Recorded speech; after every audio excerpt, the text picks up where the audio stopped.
नमस्कार, मैं आशीष राठौर। कल से पनामा पेपर लीक का जो खबर सामने आया है, इसमें पूरी तरीके से एक बार बच्चन जो फैमिली है वो कहीं ना कहीं तिलमिलाई हुई है।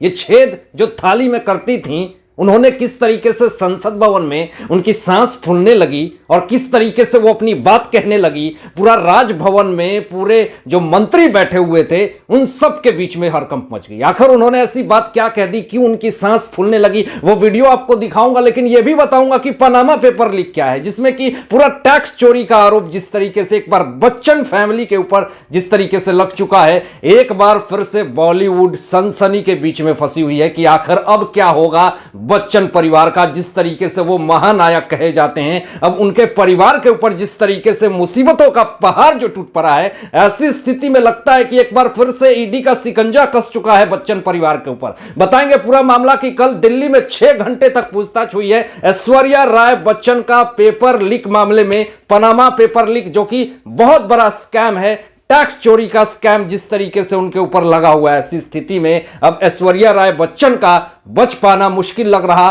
सोर्सेज से खबरें यह भी आ रही है कि उनको डिटेन किया जा सकता है और उनसे पूछताछ करी जा सकती है। लेकिन आपको बताऊं कि यह मामला कहां से शुरू हुआ है। सबसे पहले आप जानिए कि 2004 में ईडी ने यह पूछा कि आपने विदेश से कितने रकम मंगवाए और कितने निवेश किए और कितने भेजे। ये पूरी तरीके से खबरें आई और उनके ऊपर आरोप यह भी लगा हुआ है कि कुछ पैसे टैक्स बचाने के लिए इन्होंने विदेश भेजे हैं और विदेश से लिए भी हैं। इसकी पूछताछ चल रही है। लेकिन इसमें अब बच्चन परिवार का जिस तरीके से यहां पे बोलबाला आ चुका है, पूरी तरीके से उनका नाम आ चुका है। अब खबरें आपको बताऊं कि इन्होंने बच्चन परिवार ने 2004 ईस्वी के आसपास इन्होंने 4 कंपनियां बनाई थी, शेल कंपनियां, जिसका काम था शिपिंग काम था कंपनी। और उसमें जो डायरेक्टर थे अभिषेक बच्चन थे। और आपको बताऊं कि उसके बाद जो एक कंपनी है उसमें ऐश्वर्या राय बच्चन को भी डायरेक्टर बनाया गया, उनके माता पिता को भी डायरेक्टर बनाया गया।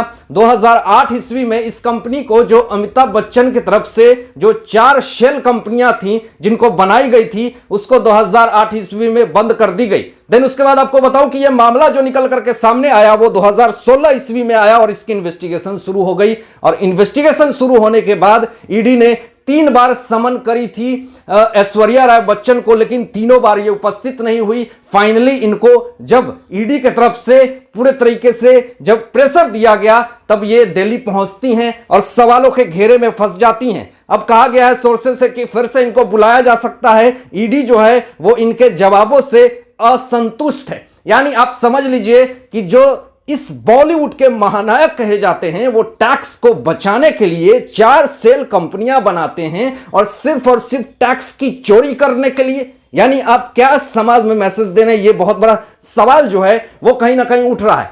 अब आपको बताऊं कि ये पनामा पेपर लीक क्या है, जिससे पूरा अभी बवाल मचा हुआ है सोशल मीडिया पे। आपको बताऊं कि ये पनामा पेपर लीक जो है ये सेल कंपनियां को बनाई गई थी और टैक्स चोरी के लिए बनाई गई थी, जिसमें कि करोड़ों के डॉक्यूमेंट्स लीक हुए थे।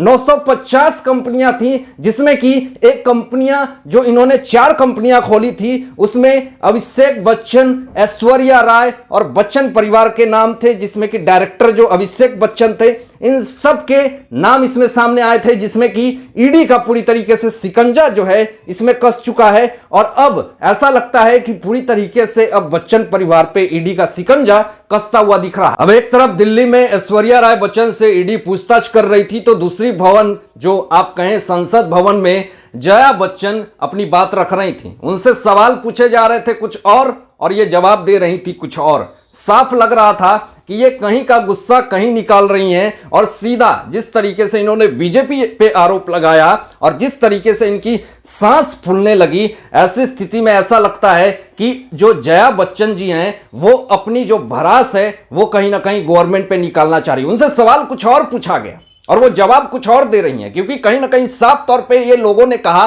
कि आखिर अचानक क्या हो गया जया बच्चन जी को जो अचानक इस तरह का रिएक्शन इन्होंने देने लगा इतने बड़े बड़े मंत्री के सामने संसद भवन में, जिस तरीके से वहां पे लोग अपनी आवाज उठाते हैं। आखिर ऐसा क्या सिचुएशन क्रिएट हो गया जिस तरीके से उनकी सांसें फूलने लगी। लेकिन आपको बताऊंगा पूरा मैटर क्या है। सबसे पहले आपको बताऊं कि जो वहां पे ऑनरेबल हैं, उन्होंने 2021 मामले में, ड्रग्स मामले में उनको बोलने को कहा और उनको कहा कि इस पे अपनी विचार दें। आप भी बॉलीवुड इंडस्ट्री से हैं, आप भी इस तरीके के सारी चीजों को भली भांति जानती हैं और इसको खत्म करने के लिए एनसीबी अपना काम कर रही है। ये डिबेट में अपनी बात को नहीं रखती हैं, लेकिन कहीं का बात कहीं का गुस्सा ये निकालने लगती हैं। इनको लगता है कि बीजेपी पूरी तरीके से बॉलीवुड इंडस्ट्री को टारगेट कर रही है। वो आपे से बाहर चली जाती हैं और आपे से बाहर जाने के बाद वो ये कहती हैं कि तुम्हारा भी बुरा वक्त आएगा, मेरा गला घोंट दो और बीजेपी को मैं श्राप देती हूं कि ये खत्म हो जाएगा। इस तरह की बातें शोभा नहीं देती हैं एक बच्चन परिवार के सभ्य व्यक्ति अगर इस तरह की बातें कहें तो।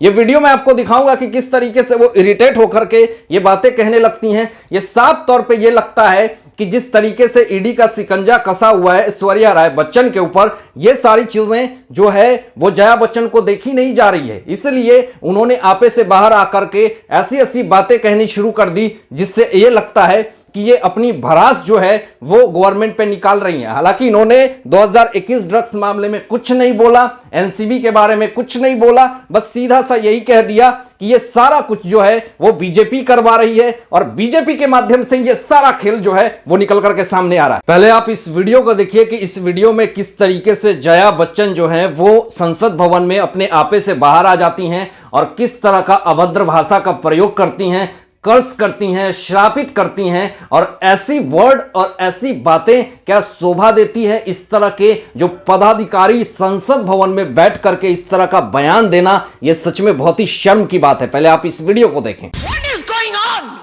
What is going on? This is terrible. और आप सबसे मैं ये कहना चाहती हूँ, आप बीन किसके आगे बजा रहे हैं? लोगों को बुरे दिन आएंगे। I curse you. इस वीडियो को आपने देखा कि किस तरीके से वो इतने बड़े और बीच माहौल में इस तरह की बातें करने का मकसद साफ तौर पे यही दिखता है कि वो अपनी गलतियों को छुपाने का रास्ता ढूंढ रही हैं। क्योंकि इनका जिस तरीके से इसमें टैक्स चोरी में नाम आया, पनामा पेपर लीक में इन लोगों का नाम आया है, तो बच्चन परिवार जिस तरीके से अपने आप को महानायक कहते हैं, जिस तरीके से अपने आप को सुपरस्टार कहते हैं और टैक्स चोरी के आरोप में जिस तरीके से अब उनके ऊपर इतने बड़े जो आरोप लग चुके हैं, अब ऐसी स्थिति में वो आकर के क्या प्रेस कॉन्फ्रेंस करके ये बात कहेंगे कि हमसे गलती हो गई, हमने सरकार को धोखा दिया?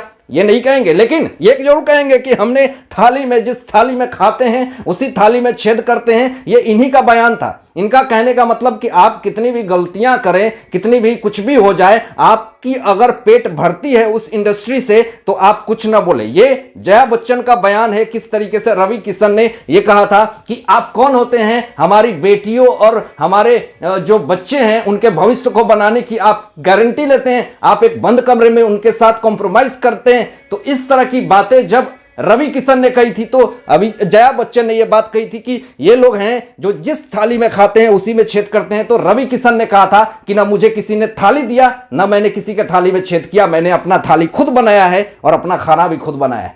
हालांकि इन सारे मुद्दों पे, इन सारे बातों पे आप लोगों की क्या सोच है, आप लोग क्या सोचते हैं इस विषय में, अपनी विचार जो व्यक्त कीजिएगा। और ऐसे ही लेटेस्ट अपडेट पाने के लिए इस चैनल को सब्सक्राइब करके बेल आइकन प्रेस कर दीजिएगा और अपना ध्यान रखिएगा। Thanks for watching my videos. जय हिंद।